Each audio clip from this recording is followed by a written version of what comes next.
ICIB news. ನಮಗೆ ಯುದ್ಧ ಬೇಡ, ಶಾಂತಿ ಬೇಕು. ಯುದ್ಧ ನಿಲ್ಲಿಸಿ ಜಗತ್ತಿಗೆ ಶಾಂತಿಯ ಸಂದೇಶ ನೀಡಿ. ಜಯ ಬಸವಾನಂದ ಸ್ವಾಮೀಜಿ ಮನವಿ. ಕೃಷ್ಣರಾಜಪೇಟೆ. ಕರ್ನಾಟಕವು ವಿವಿಧತೆಯಲ್ಲಿ ಏಕತೆಯನ್ನ ಹೊಂದಿರುವ ಧರ್ಮಭೂಮಿಯಾಗಿದ್ದು, ಸೂಫಿ ಸಂತರ ನೆಲಬೀಡಾಗಿದೆ ಎಂದು ಚಿಕ್ಕಮಗಳೂರಿನ ಬಸವತತ್ವ ಪೀಠದ ಪೂಜ್ಯ ಶ್ರೀ ಜಯ ಬಸವಾನಂದ ಸ್ವಾಮೀಜಿ ಮನವಿ ಮಾಡಿದರು. ತಾಲೂಕಿನ ಮಂದಗಿರಿ ಸಮೀಪದ ಹೊನ್ನೇನಹಳ್ಳಿ ರಸ್ತೆಯಲ್ಲಿರುವ ಧರ್ಮಗುರು ಹಜ್ರತ್ ಖ್ವಾಜಾ ಶಾ ಮೆಹಬೂಬ್ ಉಲ್ಲಾ ಶಾ ಬೆಸ್ತಿ ಉಲ್ ಖಾದ್ರಿ ಅಲ್ ಹುಸೇನಿಯವರ ತೋಟದಲ್ಲಿ ಪರಮಪೂಜ್ಯ ಶ್ರೀ ಗೌಸ್ ಆಜಾಂ ದೀಪೋತ್ಸವದ ಅಂಗವಾಗಿ ಆಯೋಜಿಸಿದ್ದ ಸರ್ವಧರ್ಮ ಸಭೆಯಲ್ಲಿ ದಿವ್ಯ ಸಾನ್ನಿಧ್ಯ ವಹಿಸಿ ಅವರು ಮಾತನಾಡಿದರು. ಮಾನವ ಧರ್ಮಕ್ಕಿಂತ ಮಿಗಿಲಾದ ಧರ್ಮ ಮತ್ತೊಂದಿಲ್ಲ. ನ್ಯಾಯ, ನೀತಿ, ಸತ್ಯದ ಮಾರ್ಗದಲ್ಲಿ ಪ್ರಾಮಾಣಿಕ ಪ್ರಯತ್ನದಿಂದ ಗುರಿ ಸಾಧಿಸಬೇಕು. ಇಂದಿನ ಸೋಲು ನಾಳಿನ ಗೆಲುವಿಗೆ ಮೆಟ್ಟಿಲಾಗುತ್ತದೆ. ಯುವಕರು ಕ್ಷಣಿಕ ಸುಖಗಳಿಗೆ ಬಲಿಯಾಗದೆ ಪರಿಶ್ರಮದಿಂದ ಸಾಧನೆ ಮಾಡಬೇಕು ಎಂದು ಅವರು ಕಿವಿಮಾತು ಹೇಳಿದರು. ಜಗತ್ತು ಯುದ್ಧಗಳಿಂದ ಸಂಕಷ್ಟದಲ್ಲಿದ್ದು, ಅಮೆರಿಕ ದೇಶವು ಇರಾನ್ ಮೇಲೆ ಯುದ್ಧ ನಡೆಸಿ ಭಯದ ವಾತಾವರಣ ನಿರ್ಮಿಸಿದೆ. ನಮಗೆ ಯುದ್ಧ ಬೇಡ, ಶಾಂತಿ ಮತ್ತು ಪ್ರೀತಿ ಬೇಕು. ಆದ್ದರಿಂದ ಅಮೆರಿಕ ಅಧ್ಯಕ್ಷ ಡೊನಾಲ್ಡ್ ಟ್ರಂಪ್ ಅವರು ಕೂಡಲೇ ಯುದ್ಧ ನಿಲ್ಲಿಸಿ ಜಗತ್ತಿಗೆ ಶಾಂತಿಯ ಸಂದೇಶ ನೀಡಬೇಕು ಎಂದು ಸ್ವಾಮೀಜಿ ಮನವಿ ಮಾಡಿದರು. ಹಾಸನದ ಧರ್ಮಗುರು ರೆವರೆಂಡ್ ಫಾದರ್ ಶ್ರೀನಿವಾಸಮೂರ್ತಿ ಮಾತನಾಡಿ, ಎಲ್ಲಾ ಧರ್ಮಗಳ ಸಾರ ಒಂದಿಯಾಗಿದ್ದು, ಜಾತಿ ಮತ ಪಂಥಗಳ ಭೇದವಿಲ್ಲದೆ ಪರಸ್ಪರ ಪ್ರೀತಿ ಮತ್ತು ವಿಶ್ವಾಸದಿಂದ ಬದುಕಬೇಕು ಎಂದು ಹೇಳಿದರು. ಧರ್ಮಗುರು ಖ್ವಾಜಾ ಶಾ ಮೆಹಬೂಬ್ ಉಲ್ಲಾ ಶಾ ಬೆಸ್ತಿ ಉಲ್ ಖಾದ್ರಿ ಅಲ್ ಹುಸೇನಿ ಮಾತನಾಡಿ, ಸರ್ವಧರ್ಮ ಸಭೆಯ ಮೂಲಕ ಪ್ರೀತಿ, ಸೌಹಾರ್ದತೆ ಮತ್ತು ಸಮಾನತೆಯ ಸಂದೇಶವನ್ನ ಹರಡಲಾಗುತ್ತದೆ ಎಂದರು. ಕಾರ್ಯಕ್ರಮದ ಅಧ್ಯಕ್ಷತೆ ವಹಿಸಿದ್ದ ಕರ್ನಾಟಕ ರಾಜ್ಯ ರೈತ ಸಂಘ ಹಾಗೂ ಹಸಿರು ಸೇನೆಯ ರಾಜ್ಯಾಧ್ಯಕ್ಷ ಕೋಡಿಹಳ್ಳಿ ಚಂದ್ರಶೇಖರ್ ಮಾತನಾಡಿ, ಸಮಾಜವನ್ನ ವಿಭಜಿಸುವ ರಾಜಕಾರಣಿಗಳ ಬಗ್ಗೆ ಜನರು ಎಚ್ಚರವಾಗಬೇಕು. ರೈತನ ಬದುಕು ಸುಧಾರಿಸಿದಾಗ ಮಾತ್ರ ನಿಜವಾದ ಬದಲಾವಣೆ ಸಾಧ್ಯ ಎಂದು ಹೇಳಿದರು. ಈ ಸಂದರ್ಭದಲ್ಲಿ ಹಿರಿಯ ಪತ್ರಕರ್ತ ಕೆಆರ್ ನೀಲಕಂಠ ಹಾಗೂ ಪತ್ರಕರ್ತ ಕಿಕ್ಕೇರಿ ಬಲರಾಮ್ ಅವರನ್ನು ಸನ್ಮಾನಿಸಲಾಯಿತು. ಕಾರ್ಯಕ್ರಮದಲ್ಲಿ ವಿವಿಧ ಜಿಲ್ಲೆಗಳ ಧರ್ಮಗುರುಗಳು, ರೈತ ಮುಖಂಡರು, ಸಮಾಜದ ಮುಖಂಡರು ಹಾಗೂ ನೂರಾರು ಯುವಕರು ಭಾಗವಹಿಸಿದ್ದರು. ವರದಿ ಡಾಕ್ಟರ್ ಕೆಆರ್ ನೀಲಕಂಠ, ಕೃಷ್ಣರಾಜಪೇಟೆ, ಮಂಡ್ಯ. ನಮ್ಮನ್ನು ಸಹ ಈ ಅಷ್ಟು ಚಿಕ್ಕಮಗಳೂರಿನಿಂದ ಇಲ್ಲಿಗೆ 125 ಕಿಲೋಮೀಟರ್ ದೂರದಿಂದ ಬಂದಿದ್ದೀವಿ ಅಂದ್ರೆ ಅವರಲ್ಲಿರ್ತಕ್ಕಂಥ ಸದ್ಭಾವನೆ, ಪ್ರೀತಿ, ಅಂತಃಕರಣ, ಒಳ್ಳೆಯ ಆಶಯ ನುಡಿ, ಒಳ್ಳೆಯ ಮನಸ್ಸು, ಎಲ್ಲರನ್ನೂ ತಮ್ಮೊಂದಿಗೆ ಹಿಂಬಿಡ್ಕೊಂತಕ್ಕಂಥ ಸದ್ಭಾವನೆ ಇದೆಯಲ್ಲ, ಅದು ಎಲ್ಲರನ್ನ ಇಲ್ಲಿಗೆ ಕರೆ ತಂದಿದೆ.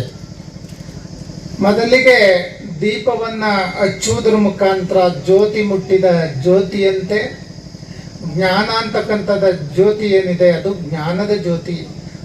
ಆ ದೀಪದ ಎಣ್ಣೆ ಮುಗಿಯವರೆಗೂ ಈ ದೀಪ ಉರಿತದೆ. ಆದರೆ ಜ್ಞಾನದ ಜ್ಯೋತಿ ಇದೆಯಲ್ಲ, ಅದು ನಿರಂತರವಾಗಿ ಉರಿತಾ ಇರಬೇಕು. ಜ್ಞಾನ ಜ್ಯೋತಿ ಅದಕ್ಕೆ ಬೆಲೆ ಕಟ್ಟಲು ಸಾಧ್ಯವಿಲ್ಲ. ಅದಕ್ಕೆ ಹೇಳ್ತಾರೆ, ನಿನ್ನೊಡವೆ ಎಂಬುದು ಜ್ಞಾನ ರತ್ನ.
ಹುಟ್ಟಿಸಿರೋದು ಎಲ್ಲಿ?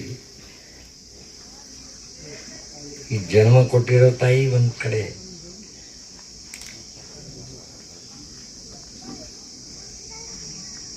ಈ ಮಣ್ಣು ನಮಗೆ ಸಿಕ್ಕಿದೆಯಲ್ಲ, ನಮ್ಮ ಭಾರತ. ಈ ಭಾರತದ ಈ ಮಣ್ಣಿನ ಋಣ ಯಾವ ರೀತಿ ತೀರಿಸ್ಬೇಕು ಅಂತ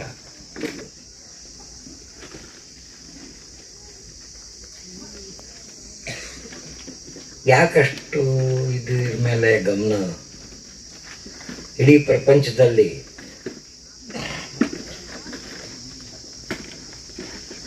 ಭಾರತನೇ ಯಾಕೆ?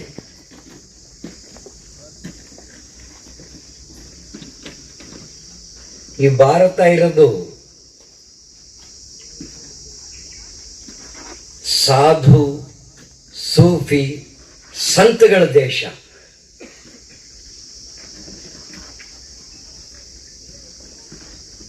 ದೇಶ ಎಲ್ಲೂ ನಾನು ಕಾಣೆ. ಆದಷ್ಟು ಎಲ್ಲ ಕಡೆ ತಿರುಗಿದ್ದೀನಿ, ಎಲ್ಲ ಕಡೆ ನಾನು ನ್ಯೂಸ್ ಕಲೆಕ್ಟ್ ಮಾಡ್ತೀನಿ, ಎಲ್ಲ ಆಗ್ತದೆ. ಆದ್ರೂ ಎಲ್ಲೂ ಈ ಸಂತೋಷ ಇಲ್ಲ.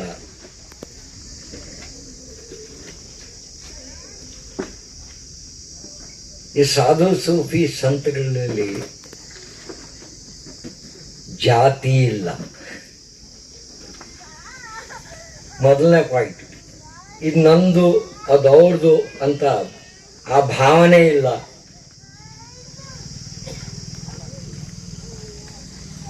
ಇದನ್ನ ನಾನು ನೋಡಿದೆ, ನನಗೂ ಒಂದು ಒಳಗಡೆಯಿಂದ ಒಂದು ಉತ್ಸಾಹ,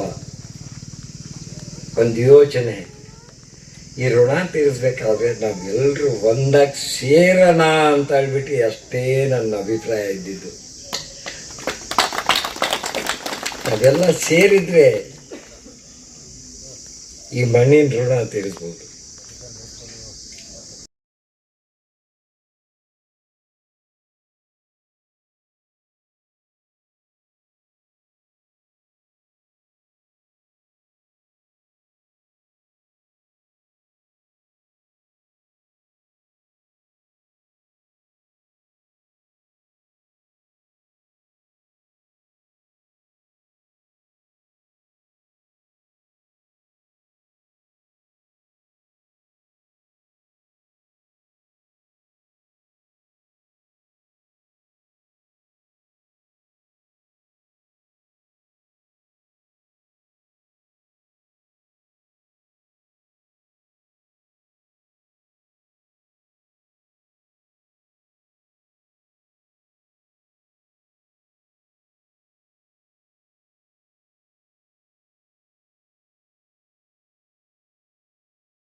ತುಂಬ ಯಾವ ಉದ್ದೇಶಕ್ಕಾಗಿ ಆತುಕೊಂಡಿದ್ದೇವೆ ಎಂಬುದಾಗಿ ನಾವು ತಿಳ್ಕೊಳ್ಬೇಕಾಗಿದೆ. ಇವತ್ತು ವರ್ಷ ಬರ್ತಾ ಇದ್ದೇವೆ, ವರ್ಷ ಇದನ್ನು ಆಚರಿಸಿಕೊಂಡು ಹೋಗ್ತಾ ಇದ್ದೇವೆ. ಆದರೆ ಈ ದೀಪೋತ್ಸವ ನಮ್ಮ ಜೀವಿತದಲ್ಲಿ ಆ ಬೆಳಕಿನ ಮಾರ್ಗದಲ್ಲಿ ಹೋಗುತ್ತಾ ಇದೆ ಎಂಬುದನ್ನು ನಾವು ತಿಳ್ಕೊಳ್ಬೇಕಾಗಿದೆ. ಎಲ್ಲರೂ ಬರ್ತಾರೆ, ಎಲ್ಲರೂ ಪ್ರವಚನ ಹೇಳ್ತಾರೆ, ಎಲ್ಲ ಹೋಗ್ತಾ ಇದ್ದಾರೆ. ಆದರೆ ನಮ್ಮ ಜೀವಿತದಲ್ಲಿ ಆ ಬೆಳಕು ನಮ್ಮ ಹೃದಯದಲ್ಲಿ ಇದೆ ಎಂಬುದಾಗಿ ನಾವು ತಿಳ್ಕೊಳ್ಬೇಕಾಗಿದೆ. ಮತ್ತು ನಮ್ಮ ನಡೆ, ನುಡಿ, ನೋಟ, ಮಾತುಗಳು, ಕ್ರಿಯೆಗಳು ಆ ಬೆಳಕಿನ ರೀತಿಯಲ್ಲಿ ಅನೇಕರಿಗೆ ಇದು ಉಪಯೋಗವಾಗುತ್ತಿದೆ ಎಂಬುದಾಗಿ ನಾವು ತಿಳ್ಕೊಳ್ಬೇಕಾಗಿದೆ. ಇವತ್ತು ಈ ದೀಪೋತ್ಸವದ ಕಾರ್ಯಕ್ರಮದಲ್ಲಿ ಅವರು ಹಾದು ಹೋಗಿದಂಥ